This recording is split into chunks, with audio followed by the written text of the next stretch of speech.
Welcome once again. Now, all eyes will be on the South African Parliament today when parliamentarians debate the Section 89 report implicating President Cyril Ramaphosa. The report was compiled by a committee who needed to look into whether or not Ramaphosa has a case to answer for over millions of rands stolen from his farm in the north of the country. Released last week, the report found that Ramaphosa had committed gross misconduct. The report has divided many members of the parliament, with some supporting Ramaphosa's retention as president and others calling for his impeachment.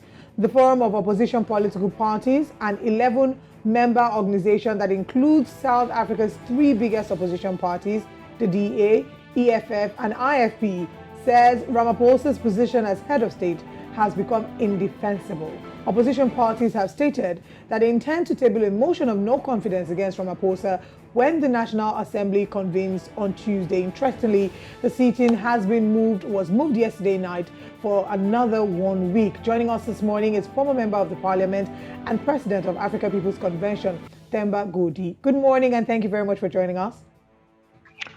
Thanks very much for having me.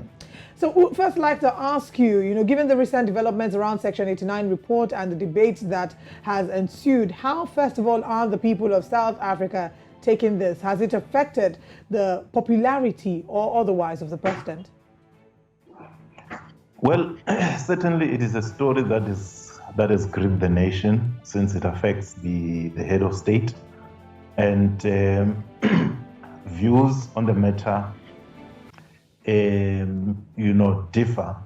Firstly, on the basis of how people understand and perceive these things, and secondly, because of interests. There are those, even those in opposition, who will not support the panel's report because they feel it will empower a particular faction within the majority party that they are not happy with.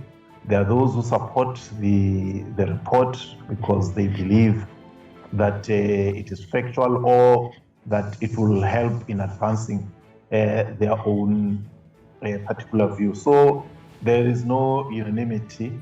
And since the story is unfolding, I think one is not able to precisely say this is the mood and the direction of the country, because remember, we are in uncharted waters.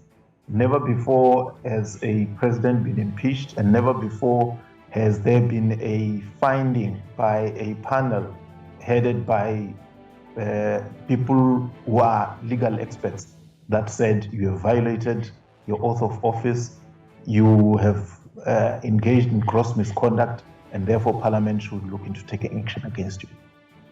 Well, but I mean, it feels like it's back-to-back one-term presidents for South Africa. Right from, of course, Thabo Mbeki, Jacob Zuma, and now Cyril Ramaphosa. But I want to also ask about the reaction of President Ramaphosa. There's reports that he has taken this to court, and of course challenging the part where he might be kicked out, and challenging the process generally of the whole investigation. Do you think that might save him? And of course, the ANC, of course, is continuing to maintain its parliamentary majority. They are likely also to back him. Do you think any of this might save him? Well, look, the work of Parliament is quasi-legal, quasi-political, but fundamentally political.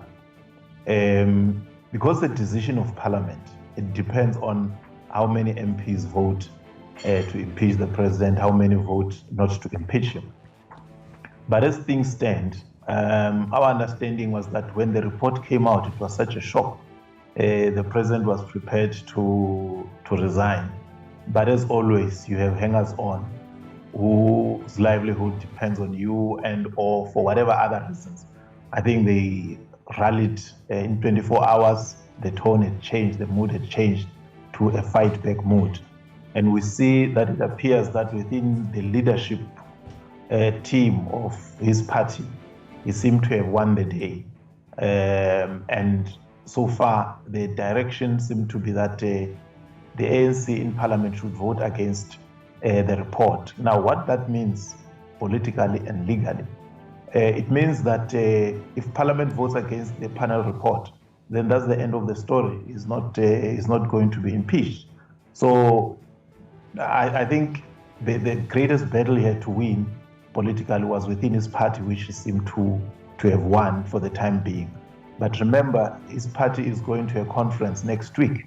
So a lot is at stake for him and those around him. It will be substantive and critical if it can help him to win next week. If he doesn't win, like it has happened with President Mbeki and President Zuma, once they have lost conference, they were kicked out of their offices as president. So his saving grace will be how he performs at the upcoming Congress next week. South Africa's opposition, the Democratic Alliance, I believe DA, has said that it's moved for a motion to dissolve the National Assembly and reiterated calls for early election. What are the chances that this might play out in their favor or otherwise? No, it's -10, really. There is no chance in hell that any of the parties in parliament would agree to that. And they're very clear that it's an opportunistic call just for the DA to have an angle into the story. So that one is a non-starter. Okay, well, just quickly, can you also share with us, what the, if you remember also, there was some rioting when there were issues with President Jacob Zuma going to jail. Do you think that South Africans love President Ramaphosa enough to also stand for him and fight for him? No, not at all. I think it is mostly the rich elite and the Europeans who are vouching for him. You can see, I think there was a statement from one bank, the white-owned media, and the middle class. And those are not people who can go to the streets and pick up a fight for him. Anyway, they control the media and the economic levers.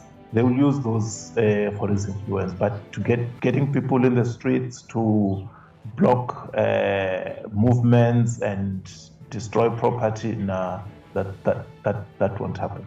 I mean, we have a few more days or the next 1 week to wait for, as well as the ANC convention, to see how this eventually turns out. But we thank you very much, Themba Godi, for joining us this morning, and wish you a wonderful rest of the day. Thanks very much.